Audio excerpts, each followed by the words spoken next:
Welcome to the channel. This will be a retrospective review of the third title in the Mechwarrior series, Mechwarrior 3. Let us begin the review. This title was the third in the Mechwarrior series, and the first to really be the first modern title in terms of the gameplay, in terms of the graphics, and in terms of the experience. Preceding this game were Mechwarrior 1 and 2, which were very niche titles. They were excellent titles, but they failed to really reach a large audience. Mechwarrior 3 was the first title in the Mechwarrior series to open up people to the Mechwarrior IP, and more specifically the Battletech IP. This title was so ahead of its time.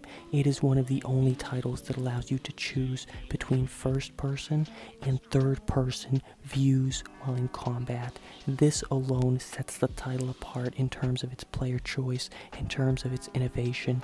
It was one of the only titles for the time, and even in modern day that I can remember, that allows the player to switch between first person and third person viewpoints, both of those viewpoints being equally interesting, equally animated well in terms of the camera and the physics. Moving on to the gameplay. The gameplay in Mechwarrior 3 is unparalleled. Commanding your squad, commanding your mech feels excellent. It is a simulation title and less of a shooter title. It is meant to feel clunky. It is meant to feel slow. You are in a huge machine, a huge mech suit. It is supposed to be a clunky feeling simulation title, and it achieves that perfectly. You may be wondering, why does it feel good to be in a clunky mech? It feels right. The physics feel right. It feels like you are piloting a massive suit of steel. It feels right. Everything about the physics is excellent in it. The gameplay, each weapon has a unique feel to it. Each group of weapons has a unique feel to it. It doesn't feel like you're simply just switching to another weapon and, it has a different animation to it or something. The way your mech reacts to it when shooting it, if it's a projectile weapon, how the limbs blow back in the mech. If it's a laser beam weapon, how certain areas of the mech heat up when that laser beam is used. Also, other projectile weapons like missiles are very well animated in Mechwarrior 3. Moving on to the story, it is a very industrial story, a very military story, but more industrial in the sense that Earth has split into different corporations instead of countries in the far future, and you are part of any given corporation based on the paycheck. It is not based on alliances or morals. It is based on the paycheck. You are a mercenary. Going on to the finer details of the game, everything about this title is absolutely amazing. The voice acting in it is unparalleled. The gameplay is unparalleled for the time and even today in terms of a simulation title for mechs, which is lacking. There aren't many stellar mech titles. It is a very niche genre, although it is more mainstream today because of titles like Mechwarrior 3. It is still a very niche genre. Mechwarrior 3 is one of the best titles in this entire genre, in the entire mech genre, the mecha battletech genre. Mechwarrior 3 stands out because of its gameplay, because of its physics, sort of because of its story. The story is a bit generic, but I don't mind that. If a game has amazing gameplay, if it has amazing player activities and player choice, player freedom, I don't mind if they sacrifice on the story. Going into the multiplayer and the different game modes available in this game, the amount of player choice it gives you is excellent. In the Mechwarrior games, they've always had an option called instant action.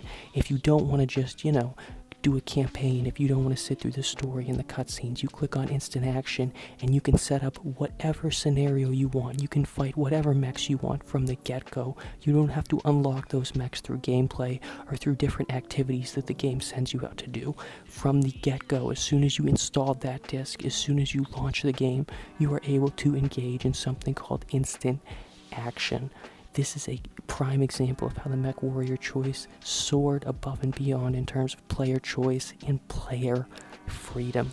As soon as you initiate instant action, you can choose if you want to fight waves of enemies. You can choose if you want to do a defense mission.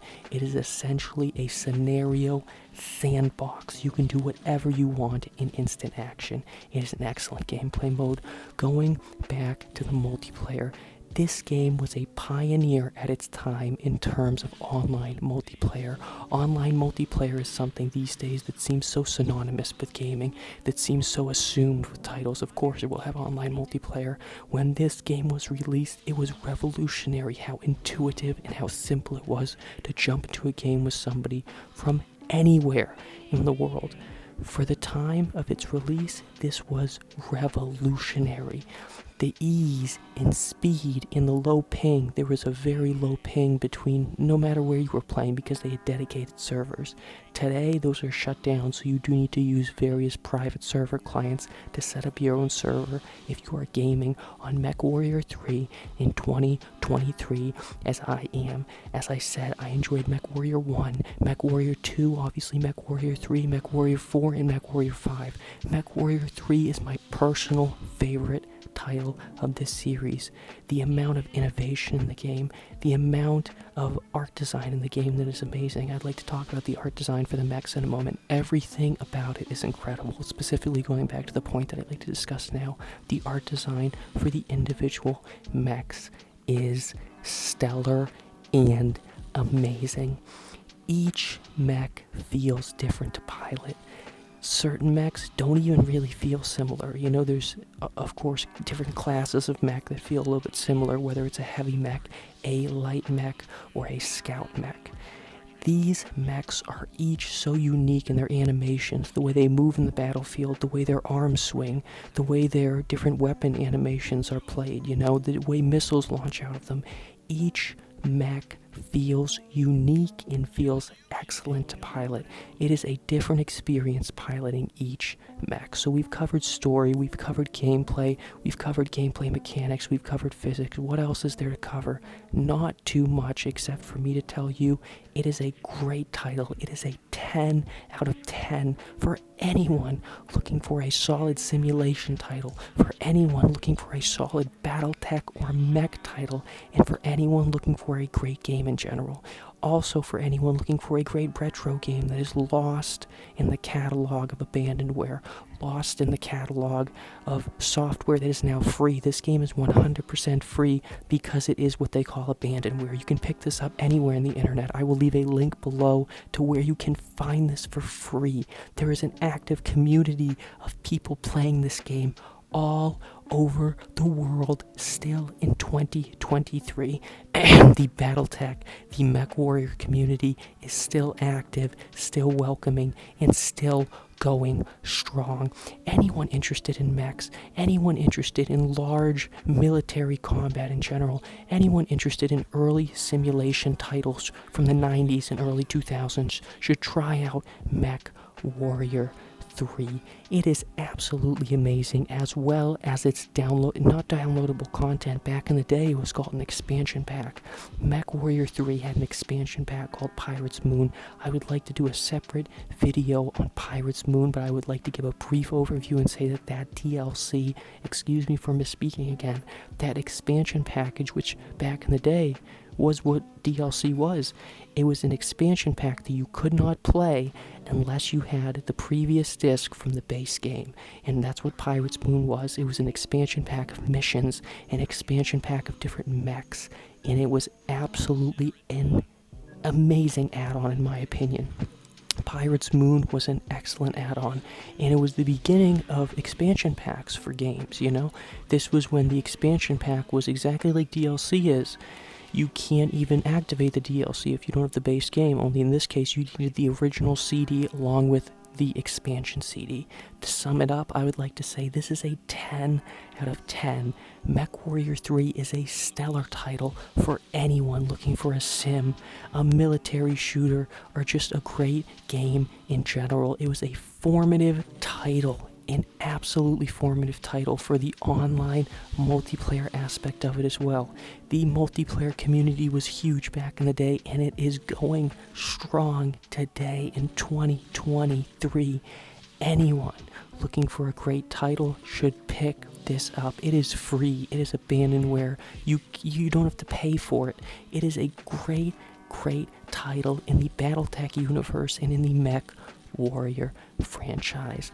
Thank you for watching this retrospective review. If you enjoyed this review, please like, comment, and most importantly, subscribe to Auto Aim Off. I will be doing more retro reviews and more modern reviews. I will be doing Mechwarrior 2, Mechwarrior 4, and Mechwarrior 5 as well. Mechwarrior, the original one, I've had some trouble getting it to run on my PC, so I will probably be starting at 2, then doing 4 and 5. I started with 3 because it is a personal favorite of mine. Again, thank you for watching the video. Please like, comment, share, and subscribe to Auto Aim Off, all beings of the universe. If you enjoyed this video, beings of the universe, thank you for being alive. Please continue being alive. Thank you, all beings.